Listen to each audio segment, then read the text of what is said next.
the huge disparity of the confidential fund of Davao City as compared with the other LGUs.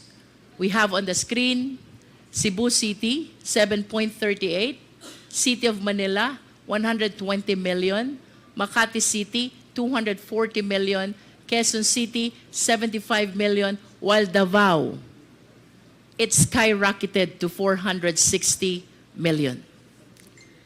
May we request the Secretariat to please flash the fourth slide. This is the history of confidential fund of Davao City.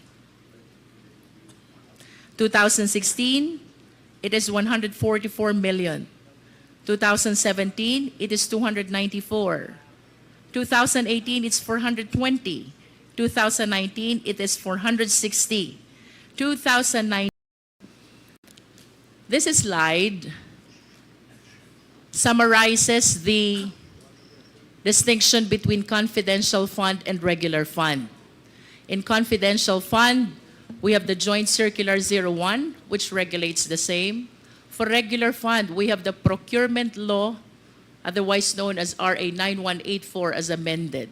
As to purpose, confidential fund is for the purpose of peace and order and surveillance activities to promote national interest. Regular fund are other purposes other than those mentioned in the confidential fund. For procurement, there has to be posting and bidding, requirements which are not necessary for confidential fund. And for liquidation, in confidential fund, it is enough that there is a financial plan, an accomplishment report, and a certification of the head of agency. Whereas in regular fund, there has to be a receipt, an invoice, a copy of the MOA, a copy of the contract. Do you agree, Attorney? Yes, Mr. Chair. Okay. I will cite some illustration for the better understanding of the Filipino people. I will be using confidential fund. Ang bibilhin ko, supplies of materials and equipments. Kailangan ko po bang mag-post at mag-bid? No, Mr. Chair. Kailangan po ba na ang maging supplier nito is the lowest bidder? No, Mr. Chair. No. But if I will be using a regular fund, I will be purchasing supplies of materials and equipment. Of course, I need to go through the process of posting and bidding, and then I need to choose the lowest bidder. Tama po ba? Yes, Mr. Chair. And then, Attorney, I will be renting a safe house for surveillance activities. So this is a confidential fund. Yes, Mr. Chair. Kailangan ko po bang mag-posting at mag-bidding? No, Mr. Chair. No. Diretso na sa rental ng safe house for surveillance. Correct? Yes, Mr. Chair. Do I still have to evaluate, invite, to be able to choose the lowest cost of rental for the surveillance? No need, Mr. Chair. No need, because this is a confidential fund. I will be buying a car for surveillance activities. Kailangan ko po bang mag-posting and bidding? No, Mr. Chair. Do I need to choose the lowest bidder? No, Mr. Chair. But if I will be using a regular fund, I need to go through the process of posting, bidding, and come up with the lowest bidder. Is that correct? That is correct, Mr. Chair. If I will be procuring an equipment for surveillance activities, kailangan po ba ang posting at bidding? No, Mr. Chair. No. Do I need to choose the lowest bidder? No, Mr. Chair. But if I will be utilizing a regular fund, these requirements are all necessary. Tama po ba? Tama po, Mr. Chair. Thank you. Now we proceed to confidential fund.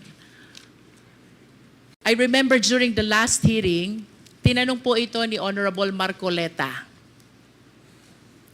He was saying that the other agencies and even the other LGUs have confidential fund as well. Tama po, Attorney? Tama po, Mr. You remember Chair. that? Yes, Mr. He Chair. made a manifestation that even the other agencies of the government and the LGUs have confidential fund. And I wish to share the second slide to our committee. That is the basis of the confidential fund of the LGU. And tantamount to saying that it is true that even the LGUs have confidential fund. This is DILG Memorandum Circular 2022-118 and the JMC 2015-01. Tama po ba ito, Attorney Camora? Tama po, Mr. Chair.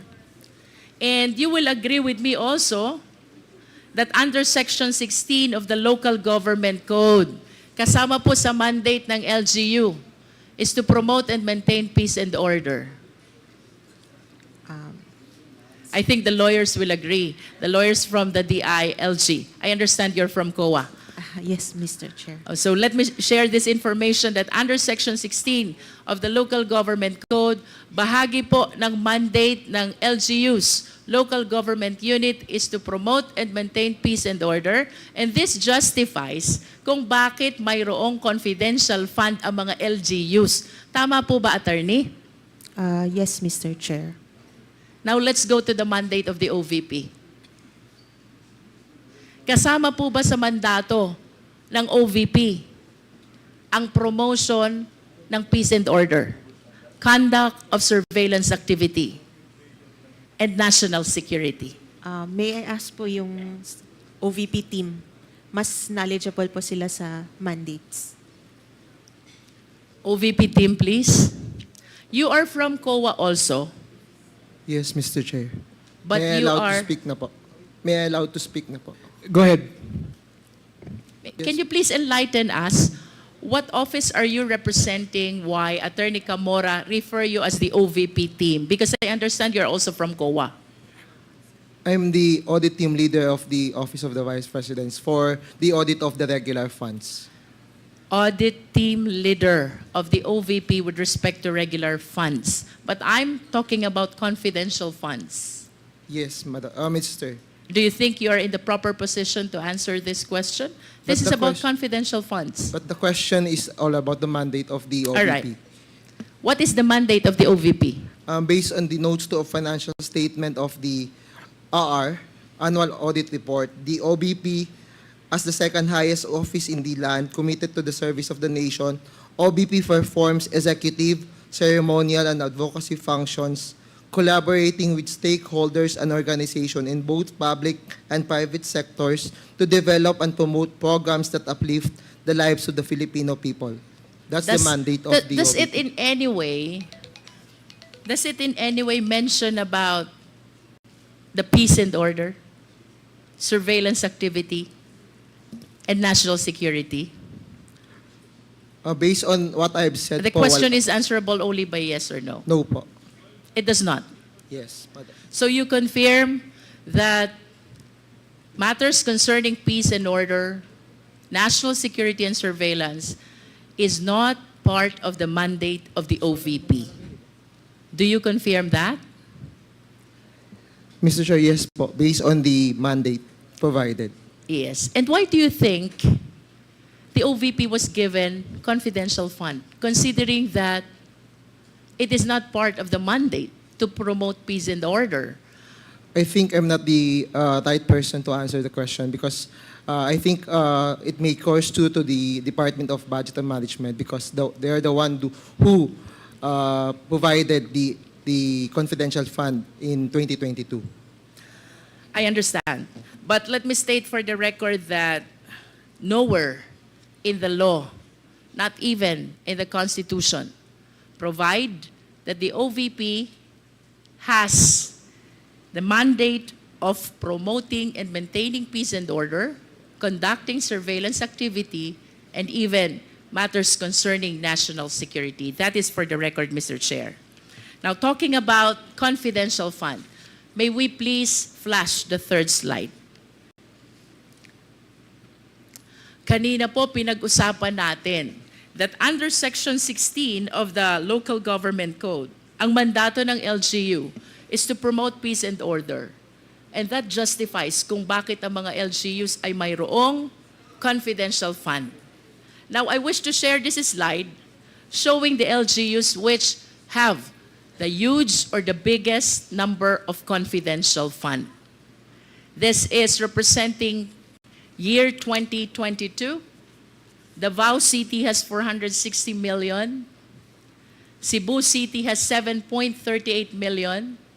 The City of Manila has 120 million.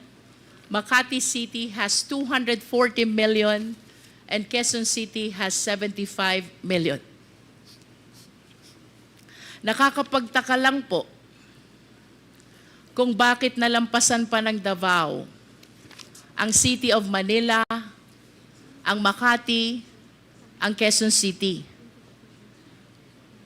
For Makati, Davao almost doubled the confidential fund. For City of Manila, it almost tripled the confidential fund.